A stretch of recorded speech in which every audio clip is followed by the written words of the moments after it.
Hi, I'm Glenn. I'm the guy behind AmericanPocketWatch.de, and I'm also the guy behind a lot of the watches that you see in here and a lot of comments in this group. I've offered to do a little video about photography and how to make your watches look better.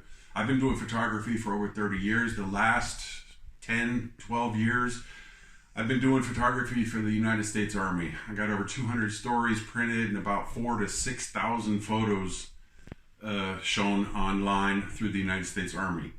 I've been taught everything from portrait photography to large buildings to tanks to helicopters, airplanes, you name it, I can photograph it. Watches are extremely hard.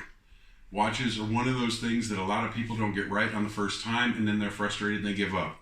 If you have an old cell phone, if you have anything, an iPhone, an Android, this is my LG G5. I've written about this. This is my 5-year-old Android. I'm an Android user, but I have a Mac in the background. I'll be photographing with that cell phone today. You can use probably an iPhone 6 all the way through an iPhone 10. You can use an Android from a Samsung S4 all the way up to the Samsung S20. Whatever your choice. I also have, for emergencies, I use a little pocket camera. This is a Canon Ixus. It cost me about 70 bucks. And it's one of those investments, if you got to get really fine detail, you can use this. I always have my stuff right here. So what I'm going to do right now is teach you about lighting. Remember, photography is nothing more than manipulating, Photography is nothing more than manipulating light through the camera. And your camera has a sensor that's probably smaller than your thumbnail, which means it has to work extra hard to get that light.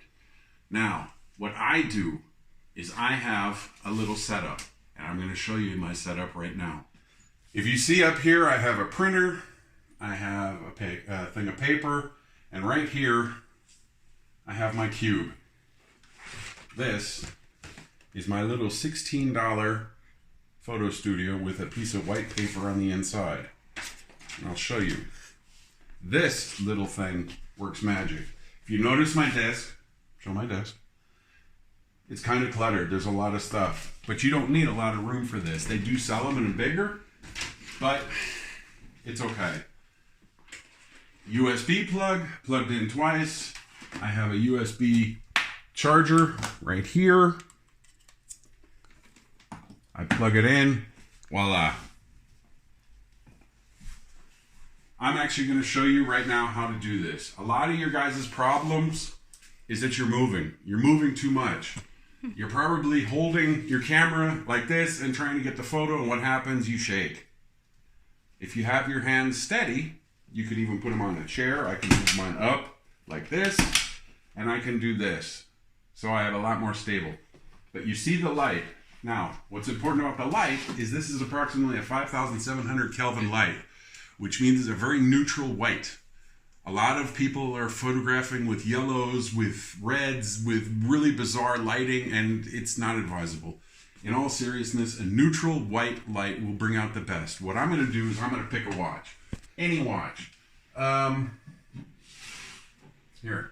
I'll pick my running Ellery from, what is this? 1882, model 1877.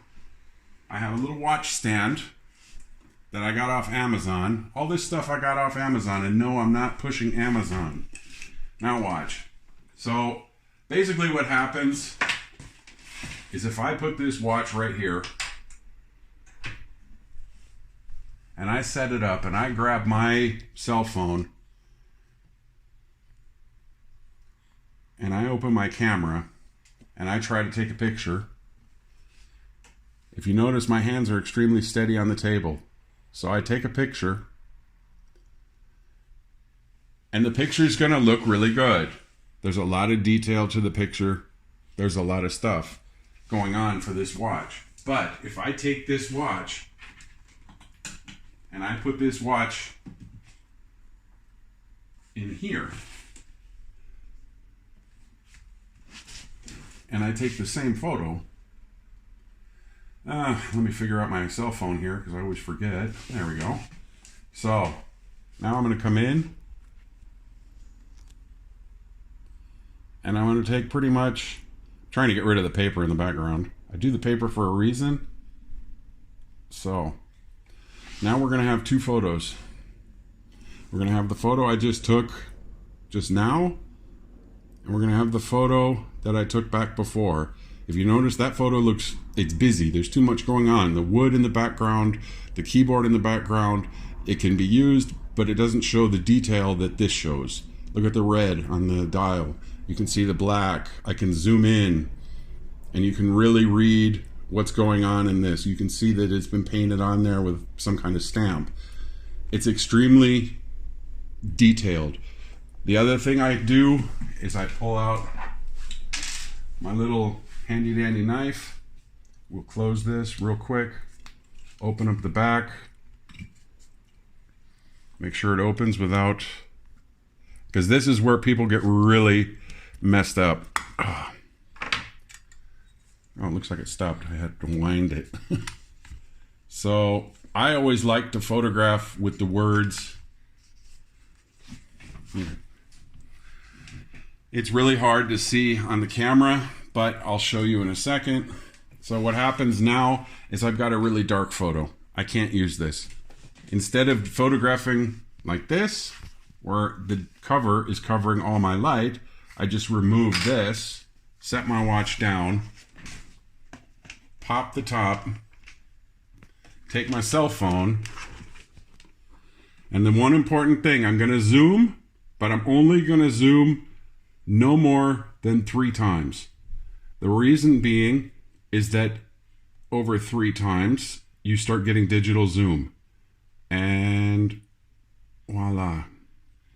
And what I'm going to try and do is open up this case a little bit more because it didn't want to open, to show the watch even better. Nope. See? And this is all the whole thing. I'm playing with this watch right now, trying to get, I'm holding extremely still. I have green dots on my screen, which means it's focused, and I'm going to shoot a shot. So my shot ends up looking like this. Now I can zoom to the point where literally you're going to read every single letter and number on this watch. You're going to see mistakes. And this, remember, this is an old phone. So right now it's going to look a little grainy, but still, oh, look, a hair. See, right here is a hair. It's really hard to see, but right here is a hair. That's good to know. Now I got to get my hair out of there. This is just a sort of a trick to help you photograph. If you don't have one of these lights, and if you can't, I mean, you guys spend hundreds of dollars on watches, dish out the 16 bucks for a little photo studio like this and a little sheet of printer paper that's in white so that it looks really good. You can do it in black or blue, you can do whatever color you want. But if you don't have a light, let me set this over here. Now let's just say, for example, I didn't have a light and I want to photograph on the fly even faster. I have this little desk light right here, which is also a 5700 neutral Kelvin. And I can pop this light over here to this point. The problem with this is I'm going to start getting a reflection, and you really have to watch out for the reflection. The reflection will get you every time. So I'm going to try and shoot another photo. I've got a keyboard in the back, but the end result is pretty spectacular. The silvers are silvers. The reflection isn't too bad in the glass, and you can see what kind of watch it is. This is how you manipulate your light to get through that lens and get you an awesome photo. I hope you guys learned a little something. Hey, pros and cons are always welcome. If you guys learned, please let me know. If you think I could have done better, please let me know. All right. You guys have a great day, and remember, keep on ticking.